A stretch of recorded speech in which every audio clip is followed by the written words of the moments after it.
You ever find yourself standing in your own doorway, coffee in hand, listening to someone scream at a 911 dispatcher about how you're a dangerous, unstable individual barricaded inside, all because you refused to let her in for a surprise curtain inspection? Yeah, that happened. The best part? The calm, professional voice on the other end of the line was my wife, Sarah, who'd spent her career handling real emergencies and decided, you know what, if Brenda wanted a crisis, she'd get the whole 9 yards. Living in a neighborhood ruled by an HOA is kind of like being stuck in a never-ending episode of a reality show you never signed up for. One where the main villain is always someone with way too much time on their hands and a burning desire to micromanage your mailbox. When Sarah and I first moved into Willow Creek Estates, we thought we'd found a peaceful slice of suburban heaven. Perfect lawns, mailboxes lined up like soldiers, and a community that, on the surface, looked squeaky clean. What we didn't realize was that order wasn't held together by respect, but by Brenda McLaughlin, Queen Bee of the HOA and self-appointed sheriff of suburbia. She was a force, late 50s, hair so permed it looked like a blonde helmet. Always in those pastel pantsuits with an HOA lanyard around her neck, strutting the block like she was on patrol. Even her mail runs felt like covert operations. She believed her power was absolute, her judgment gospel, and her greatest joy was catching residents in violations, like our garden hose being visible 3 minutes past the post-watering window, complete with time-stamped photos as proof.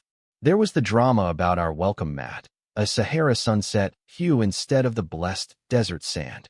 Honestly, the shade difference was microscopic, but you'd think we'd painted a pentagram on the porch the way she went on. The bylaws, this phone book-sized tome, were her scripture, except she was always happy to make up rules on the fly when she needed them.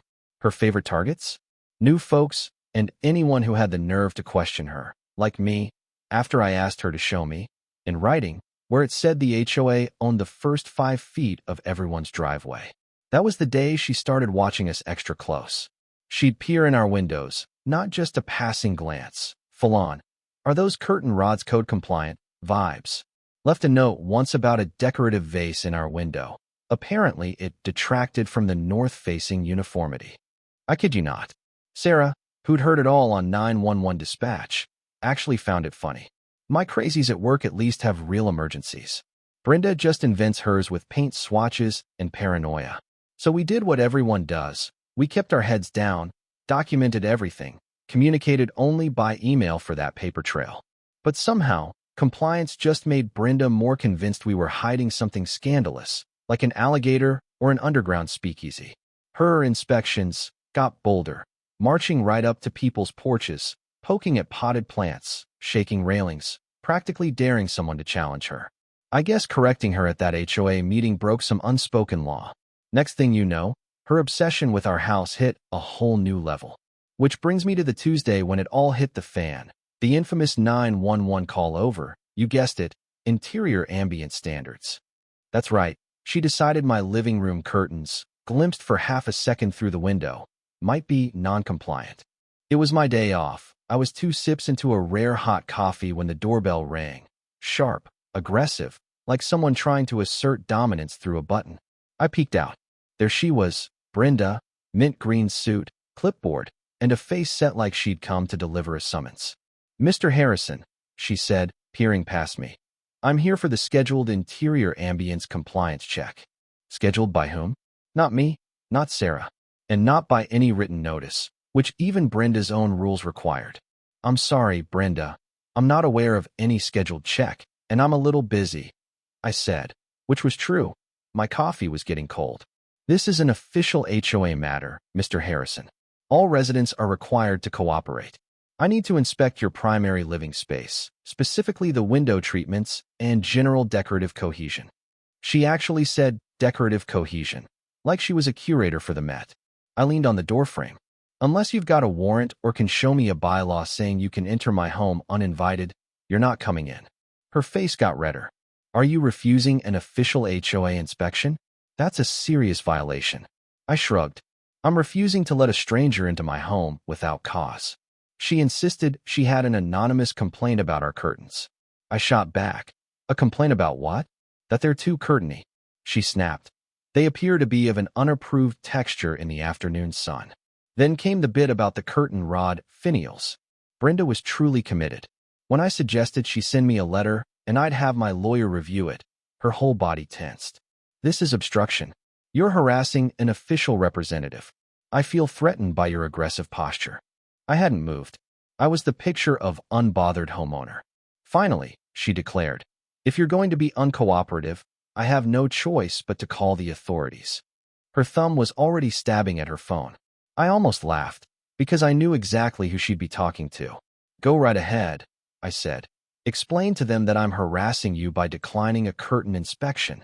She glared, started her dramatic 911 call, spinning a story for the dispatcher, my wife, Sarah, on the other end, about how she was in grave danger, how I was unstable, possibly armed, and who knew what else. I just leaned back and waited. Sarah, cool as ever, listened to Brenda's wild claims, asked the right questions. Any actual threats? Weapons? Is this life or death? And calmly explained that HOA squabbles weren't typically emergencies. Brenda escalated, claimed I was unpredictable, menacing, probably destroying evidence of my curtain crimes. Sarah, still in protocol mode, kept asking clarifying questions, documenting every ridiculous answer. Brenda demanded SWAT, a helicopter, a medical airlift. This is a serious threat to public order, she shrieked. Sarah did her job, escalated the call per Brenda's own request. I heard the first sirens a few minutes later. Brenda beamed at me through the window, thinking she'd finally put me in my place. But as the circus arrived, police cars, fire truck, an ambulance, and yes, a police helicopter, the neighbors started coming outside, their faces a mix of confusion and disbelief. The cops, of course, took it seriously at first. Brenda had said I was armed and barricaded, after all. But once I calmly explained, showed them the HOA bylaws, and let them look through the open door at my perfectly normal living room, their mood shifted. The sergeant, who clearly had seen some things, sighed when I told him it was about curtain finials. The younger officer beside him struggled to keep a straight face. Brenda, meanwhile, was out on the lawn, demanding the perimeter be secured and the barricade breached. The absurdity was off the charts. It didn't take long for the police to put two and two together.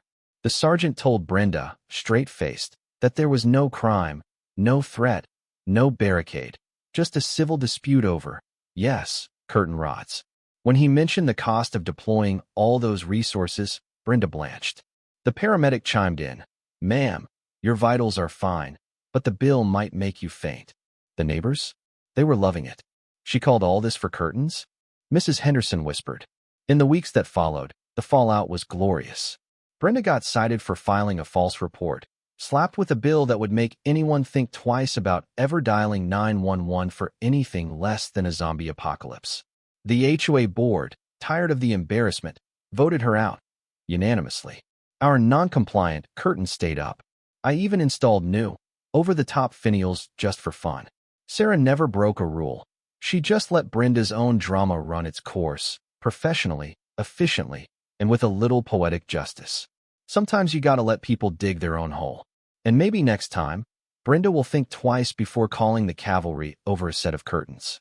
So, if you've ever had to deal with an HOA dictator or a neighborhood tyrant, just remember, you never know who's picking up that 911 call or what emergency they're about to deliver right back to your front lawn.